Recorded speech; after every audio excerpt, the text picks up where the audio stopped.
ভারতীয় জনতা পার্টি উত্তর ত্রিপুরা জেলা কমিটির উদ্যোগে পদ্মপুর স্থিত ভারতীয় জনতা পার্টির জেলা কার্যালয়ে একটি আলোচনা সভা অনুষ্ঠিত হয়।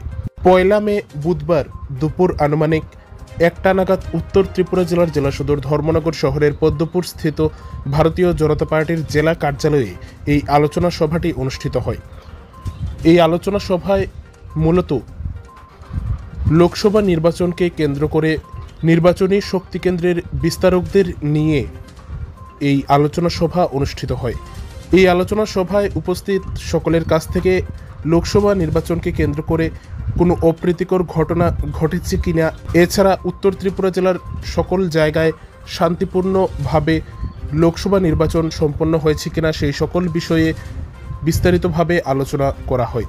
যেখানে এই আলোচনা সভায় উপস্থিত ছিলেন ভারতীয় জনতা পার্টির উত্তর ত্রিপুরা জেলার সভাপতি কাজল দাস মহোদয়, উপস্থিত ছিলেন পানিসাগরের বিধায়ক বিনয় ভূষণ দাস, উত্তর ত্রিপুরা জেলা পরিষদের সদস্য দিলীপ বর্ধন, মহিলা মোর্চার সভানেত্রী রূপালী অধিকারী, উত্তর ত্রিপুরা জেলার বিশিষ্ট সমাজসেবী তথা ভারতীয় জনতা পার্টির ধর্মনগর মণ্ডলের মণ্ডল সভাপতি শ্যামল নাথ মহোদয়, উপস্থিত ছিলেন ভারতীয় জনতা যুব মোর্চার উত্তর ত্রিপুরা জেলার সভাপতি জয়জিৎ শর্মা।